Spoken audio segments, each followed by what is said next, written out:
Halo, assalamualaikum warahmatullahi wabarakatuh. Teman-teman semuanya, saya Arta dari Bursa Efek Indonesia Kantor Perwakilan Nusa Tenggara Barat. Kita akan belajar tentang pasar modal dan jangan khawatir, jadi kita akan belajar hal yang sangat-sangat dasar, jadi cocok buat kalian yang pemula yang baru mau kepoin pasar modal.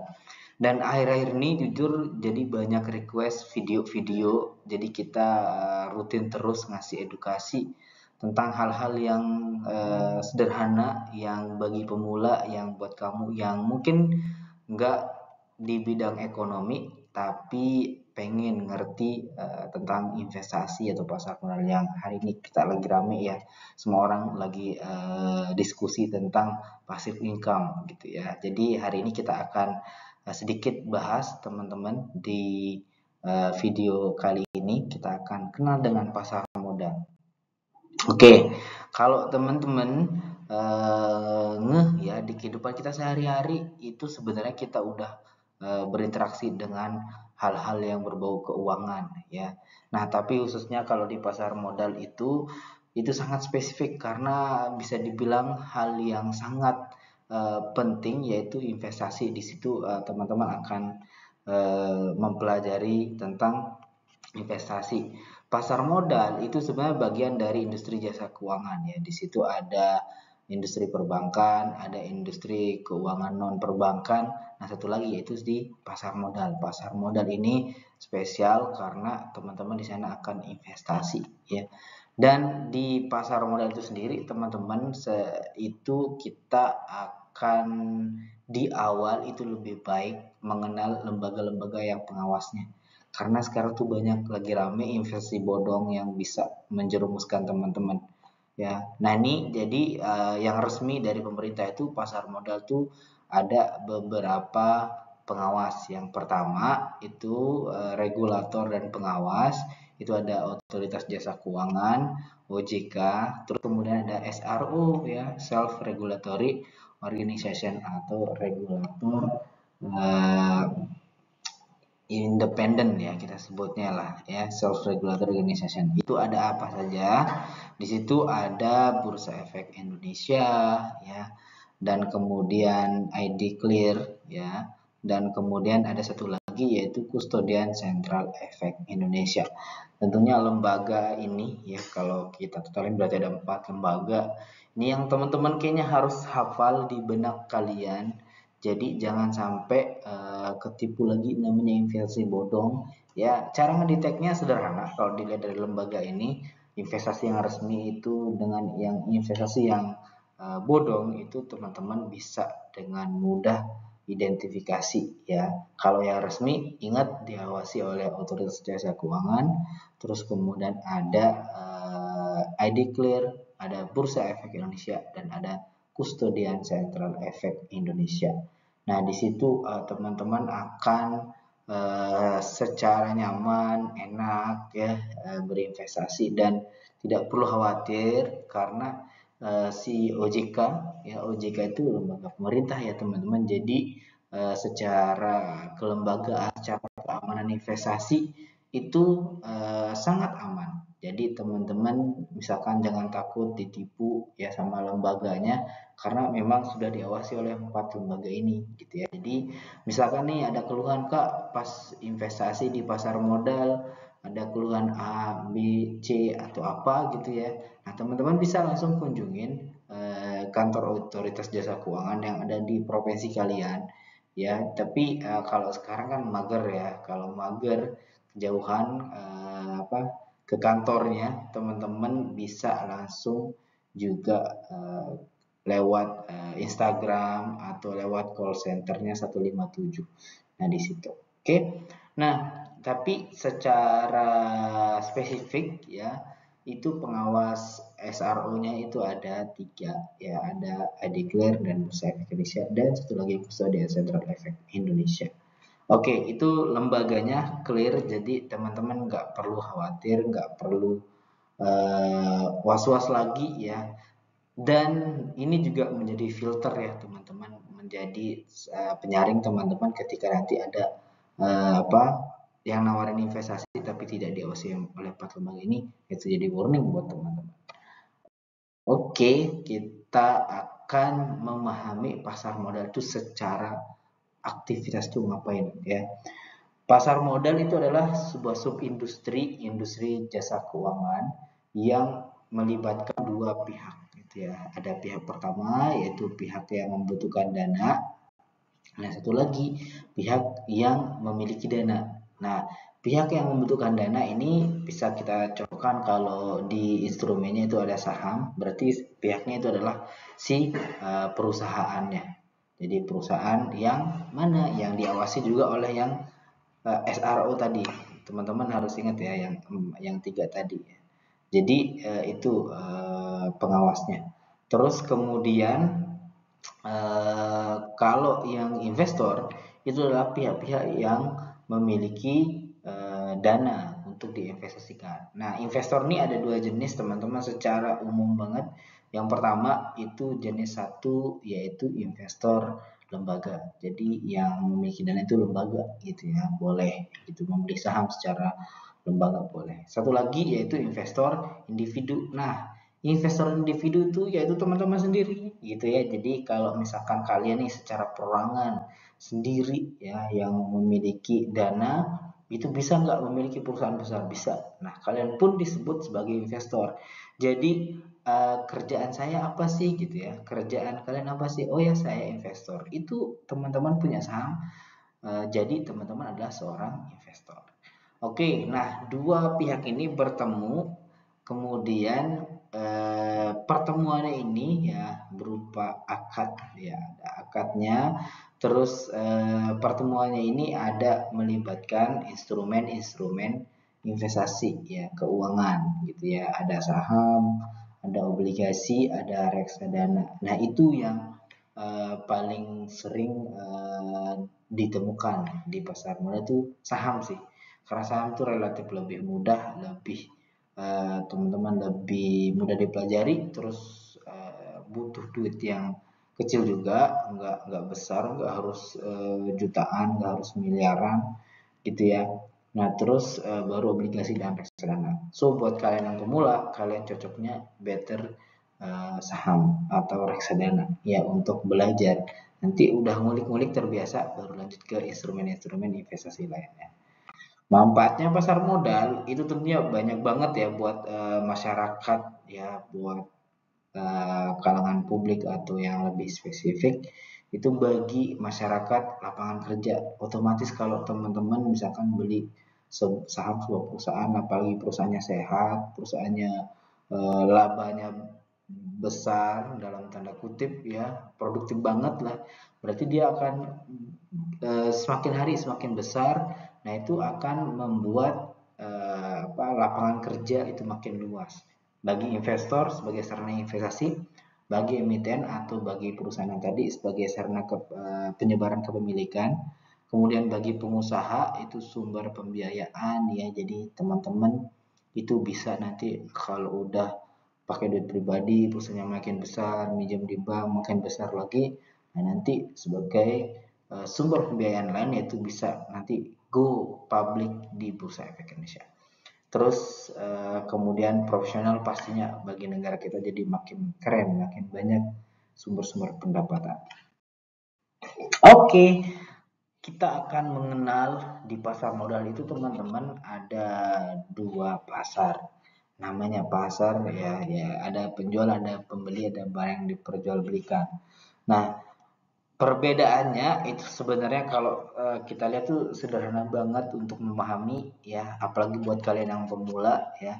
Pasar primer itu adalah pada saat perusahaannya tuh go public. Wah, istilah apalagi tuh go public ya.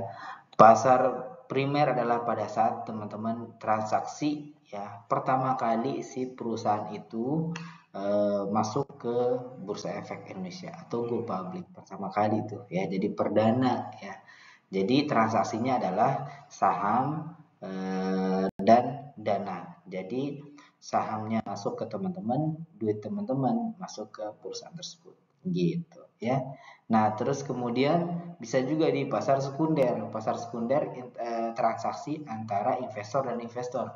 Kalau tadi di pasar primer, teman-teman kalau masih ingat transaksi antara investor dan perusahaannya. Kalau di pasar sekunder itu teman-teman transaksi antara si investor satu dengan si investor dua, gitu. Oke. Nah, terus kemudian apa saja? Nah, tadi mungkin ingat ya, kita di Bursa Efek Indonesia itu ada apa saja yang bisa kalian pakai untuk berinvestasi. Itu ada saham, ada obligasi, ada reksadana, ya, dan instrumen-instrumen lainnya. Ini sesuai urutan ya teman-teman. Jadi better teman-teman start dari saham. Itu yang lebih mudah, atau obligasi juga lebih mudah. Ya, reksadana juga lebih mudah. Kayaknya sekarang sudah banyak teman-teman rebahan dari rumah itu sudah bisa akses saham, udah bisa akses obligasi, udah bisa akses reksadana. Oke, saham itu apa sih? Saham itu adalah bukti kepemilikan atas perusahaan. Ya, kalau lengkapnya surat berharga bukti kepemilikan Anda terhadap sebuah perusahaan. Jadi kalau teman-teman punya saham A, berarti teman-teman adalah pemilik perusahaan A, gitu. Oke, jadi kalau misalkan teman-teman punya sahamnya, misalkan ya, contoh teman-teman punya saham Indofood, berarti teman-teman adalah pemilik saham Indofood, gitu. Teman-teman punya saham Astra, berarti teman-teman adalah pemilik perusahaan Astra itu sendiri, gitu ya. Kalau obligasi itu surat hutang, ya. Kalau reksadana itu adalah dana kelolaan. Jadi penghimpunan dana yang dikelola oleh manajer investasi. Oke. Nah, terus kemudian kita akan di slide-slide berikutnya, kita akan bahas tentang saham itu sendiri. Oke. Nah, kita bahas tentang aksi korporasi ya dari si perusahaan itu ketika ada teman-teman memiliki sahamnya. Nah, jadi ada dividen ya. Dividen itu pembagian keuntungan, stock split itu pecah sahamnya ya dari 1 sampai jadi 2, jadi 3, jadi 4, jadi 5. Terus saham bonus, dapat bonus dari perusahaannya, atau buyback, dibeli kembali sahamnya, rek issue atau hak yang diberikan untuk investor lama yang sudah memiliki sahamnya untuk membeli saham baru. Jadi kalau nanya nih, Kak, saham itu untungnya apa saja sih? Untungnya tuh nggak cuma harga yang naik. Jadi itu istilahnya capital gain. Mungkin next slide saya akan bahas juga ya. Jadi teman-teman kalau misalkan saham itu nggak cuma untung, kayak misalkan teman-teman beli sahamnya harganya 1 juta, terus kemudian naik jadi 1.200.000.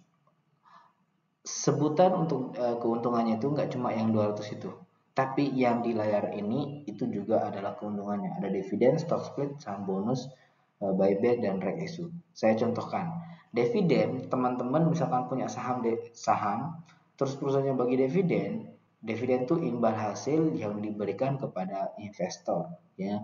Dan itu pakai periode, ya, bisa sekali 6 bulan, bisa 1 kali setahun, gitu ya. Atau ada juga yang sampai 4 kali dalam setahun bagi dividen. Nah, jadi selama teman-teman pegang sahamnya, itu duitnya masuk tuh, ya, dividennya masuk. Nah, itu sesuai dengan jumlah lembar saham yang teman-teman miliki. Oke, di garis bawahi jumlah lembar, yaitu berikutnya yaitu stock split. Stock split itu adalah split, jadi kayak di split, dipecah-pecah ya. Teman-teman dipecah sahamnya yang tadinya misalkan teman-teman punya 1.000 lembar, terus kemudian nanti tiba-tiba perusahaannya mau memberlakukan kebijakan stock split 1:5, berarti yang tadinya 1.000 jadi 5.000 lembar. Which is itu teman-teman cocok kalau misalkan bagi dividen tadi ya. Bagi dividen tadi itu yang tadinya punya 1.000 lembar, ini dikali jadi 5.000 lembar. Nice, itu buat teman-teman jangka panjang. Terus kemudian saham bonus, nah itu diberikan bonus sama perusahaannya. Buyback itu juga termasuk aksi korporasi yang menguntungkan juga, biasanya lebih tinggi ya, dibeli sahamnya kembali oleh perusahaan. Sama right issue ini hak untuk yang diberikan kepada investor lama. Jadi kalau teman-teman sudah punya sahamnya sebelumnya, terus teman-teman diberikan hak lagi untuk membeli perusahaan yang lain. Diberikan hak untuk membeli sahamnya kembali yang baru gitu ya. Nah, itu keuntungan tadi secara korporasi yang sekarang keuntungannya menjadi pemilik kalau saham itu menjadi pemilik perusahaannya pasti pertumbuhan laba bersih, dividen tadi sudah saya jelaskan, hak rapat umum pemegang saham. Keren, teman-teman masih muda itu sudah memiliki saham dan teman-teman bisa langsung ikut ke rapat umum pemegang sahamnya. Yang terakhir yaitu capital gain. Nah, capital gain ini setidaknya kita untung di capital gain itu. Capital gain itu adalah teman-teman ketika teman-teman beli saham ya, terus naik harganya dari yang Rp1.000 menjadi Rp2.000 ya. Atau yang tadinya belinya 1 juta jadi 1.300.000. Berarti 300 itu adalah capital gain. Jangan lupa ada resikonya juga. Investasi yang resmi yang dari pemerintah atau yang secara hukum ekonomi benar itu adalah pasti ada resikonya. Kalau ada investasi yang nawarin nggak ada resikonya, itu teman-teman patut curigai ya. Jadi patut kalian curigai. Resiko kalau teman-teman beli saham, pertama no dividen. Jadi dari 900 lebih perusahaan yang ada di Bursa Efek Indonesia itu nggak semuanya untung, ya nggak semuanya bagi dividen. Ada yang bagi 4 kali, ada yang bagi 3 kali, ada yang bagi 2 kali, ada yang bagi sekali, ada yang nggak bagi. So resikonya adalah teman-teman membeli saham yang nggak bagi dividen, ya. So di awal itu teman-teman harus filter banget, lihat dari riwayat kinerja perusahaannya dia bagi dividen apa enggak. Terus yang kedua capital loss. Capital loss tuh teman-teman jual rugi, bukan harga turun. Harga turun tuh belum loss. Capital loss kayak gini, teman-teman beli saham 1 juta, kemudian nilainya turun jadi 700 dan kemudian kalian jual. Itu baru namanya capital loss. Kalau teman-teman nggak jual itu berarti belum loss. Oke, jadi masih nilainya turun saja. Di keep, disimpan, perusahaannya naik lagi berarti bisa jadi naik lagi gitu. Oke. Fluktuatif, yep. Jadi saham tuh nggak ada yang kayak roket ya, yang lurus nanjak terus, pasti ada akan naik turunnya. Tapi tugas kalian sebagai investor adalah memastikan di jangka investasi teman-teman itu sahamnya lancar ya, dalam jangka panjang ditarik garis ada pertumbuhan. Pilot rugi ya, suspensi dibuka dan delisting itu uh, ya dikeluarkan dari Bursa Efek Indonesia. Tipsnya adalah ini awal mula banget teman-teman, kalian harus punya rekening investasi. Mudah banget ya, sekarang sudah online semua, teman-teman bisa download aplikasi sekuritas yang diawasi oleh 4 lembaga tadi kalau masih ingat, SRO sama OJK.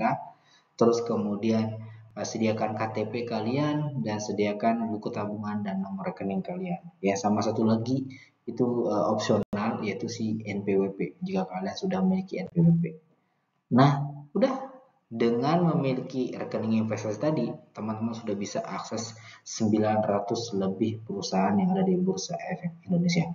Nice, let's go start. Kita akan mulai tips yang bisa saya kasih teman-teman di video kali ini yang bisa membantu teman-teman terhindar dari risiko-risiko tadi.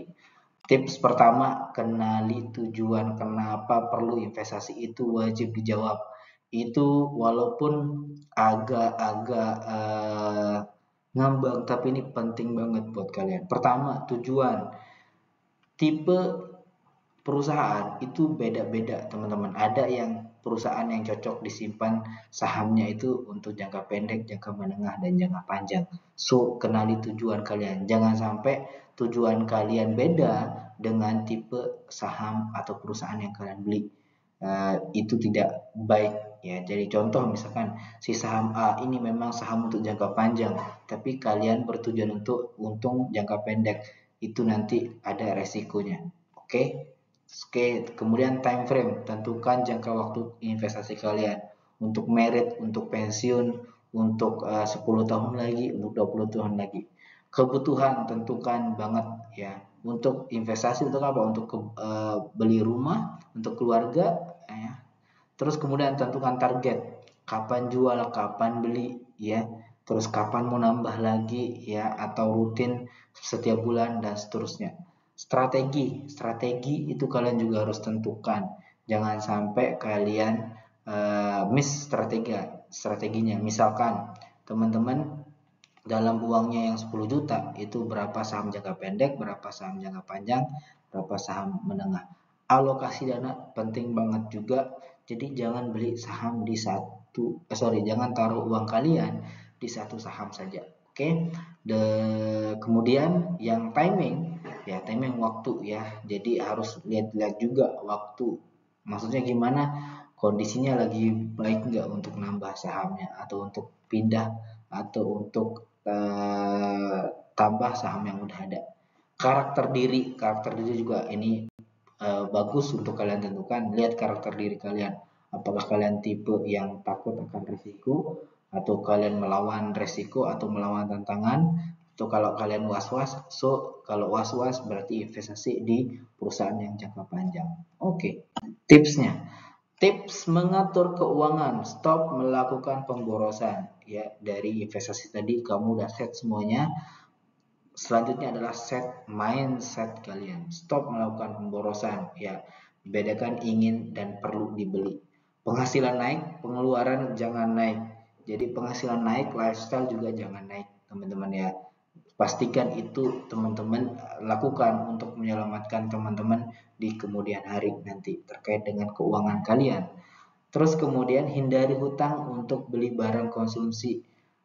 Misalkan bela-belain minjem di teman, minjem di saudara, minjem di bank untuk sekedar kayak beli makan yang fancy-fancy. No.